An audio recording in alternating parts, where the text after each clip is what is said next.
Olá, meus amigos do curso de Relações Internacionais da ACES Unida, meus amigos, minhas amigas. Prosseguindo aqui com o professor Emerson, no ponto 3, mediação e arbitragem na legislação brasileira.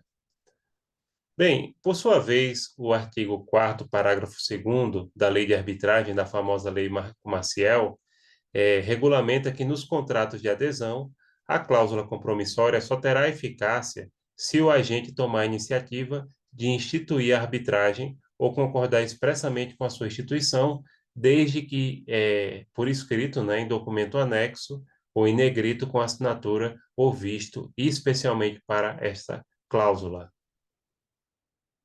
Então, aqui é nos casos de contrato de adesão. O que é contrato de adesão? É aquele que já vem pronto, tá? E que você só assina. Contrato de adesão é um contrato padrão que as pessoas que aderem a um determinado serviço ou produto assinam. Ele é igual para todos. E você só adere àquele contrato que já tem pronto, né?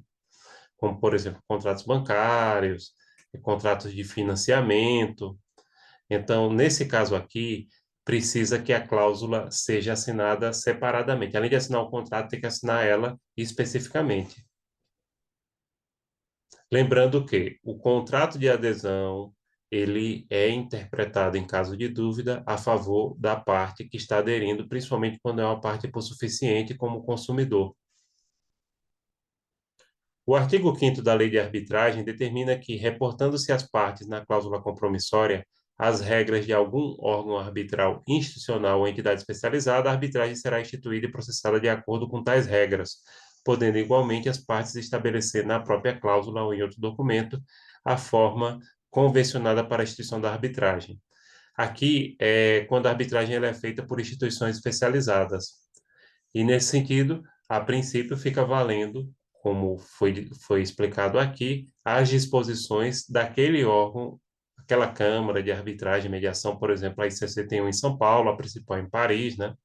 Então, se você submete a uma entidade dessa que realiza arbitragem, você, a princípio, se submete às regras internas dela.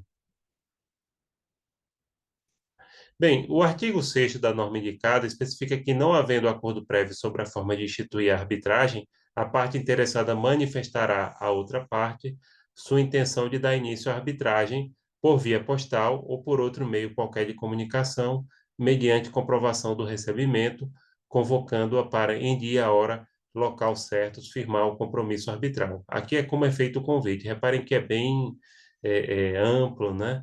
Pode se mandar por via postal, pode até, de repente, você entregar uma mensagem no WhatsApp que você tem como comprovar que aquilo foi entregue, né? É um meio de prova também. Inclusive, o WhatsApp hoje é muito usado até judicialmente.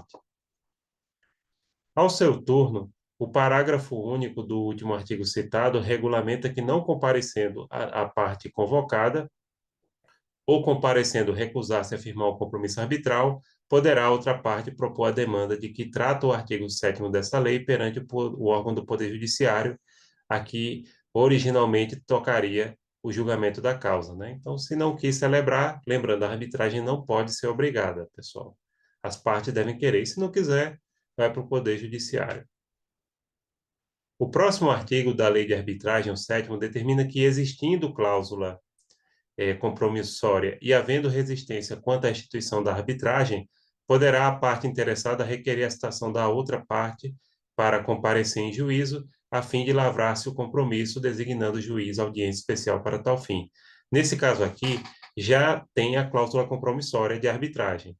Aí, se a parte não quiser se submeter à arbitragem, pode pedir ao juiz, nesse caso não é o árbitro, é o juiz do Poder Judiciário, que cite e que determine que seja cumprida a arbitragem.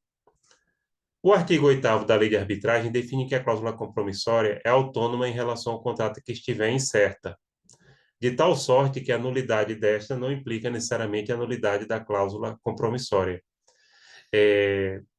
Essa questão é a seguinte: define que uma cláusula compromissória de arbitragem ela é autônoma em relação ao contrato. Se o contrato for anulado, a arbitragem continua valendo.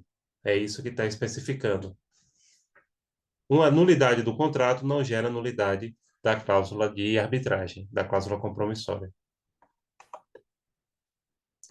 O parágrafo único do artigo em questão confere ao árbitro a competência de decidir de ofício ou por provocação das partes. De ofício é quando ele mesmo decide de acordo com as suas atribuições.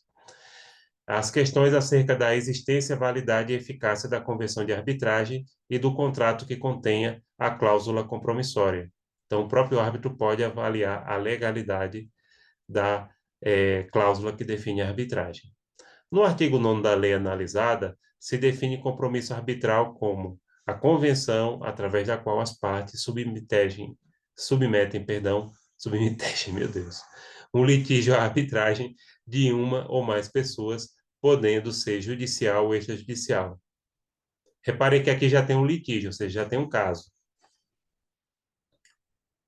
podendo ser submetido como árbitro a uma pessoa ou mais de uma pessoa, né?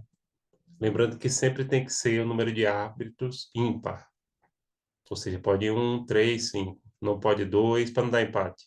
Não pode 4.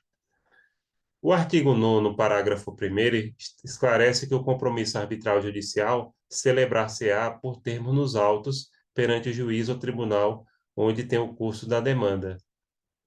Nesse caso aqui, é se foi feito o compromisso no Poder Judiciário, ou seja, se faz um termo, que é um documento que as partes assinam, e fica lá no processo. A gente fala assim como se o processo hoje fosse físico, não, hoje em dia é tudo pela internet, né? O documento é escaneado, ou muitas vezes é feito na internet e faz assinatura eletrônica. Por sua vez, no artigo 2º, no parágrafo 2º deste artigo, perdão, se determina que o compromisso arbitral ou extrajudicial será celebrado por escrito particular, assinado por duas testemunhas ou por instrumento público. Aqui é a forma. Compromisso arbitral pode vir num documento particular, que é um documento que você pode fazer em casa, no computador, ou até manuscrito, se for o caso, e tem que ser assinado por duas testemunhas, ou pode vir no instrumento público, que aí é um contrato registrado ou feito em cartório, né? Bem, lembrando que reconhecer firma não é registrar, tá? Reconhecer firma, você pode fazer isso no documento particular. Registrar é quando o documento ele fica nos livros do cartório. Você passa aquele documento, aquela escritura nos livros do cartório. Bem, pessoal, aqui encerramos mais uma parte do nosso ponto 3, mediação e arbitragem na legislação brasileira, da nossa disciplina de arbitragem e mediação. Fico sempre à disposição de vocês. Por enquanto é só, já já a gente volta. Tchau, tchau.